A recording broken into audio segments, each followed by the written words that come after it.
Today we're gonna make the Deez Nuts bar, because I really love my nuts. So just gonna blitz up some of the larger nuts. We've got about 6 cups of nuts in here, half a cup of cranberries, generous pinch of salt, and a teaspoon of cinnamon. So you can sort of see all the sugar started to melt down.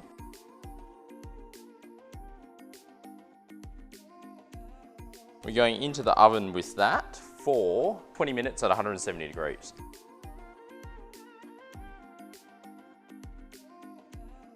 So what we're going to do now is just melt down some chocolate. We're going to go 30-second increments in the microwave.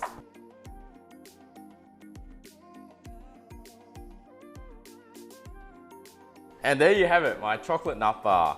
We've used a whole bunch of nuts here thanks to the Morish Nuts guys. Nice and crunchy, lots of flavour. Yeah, get some of those nuts in your mouth.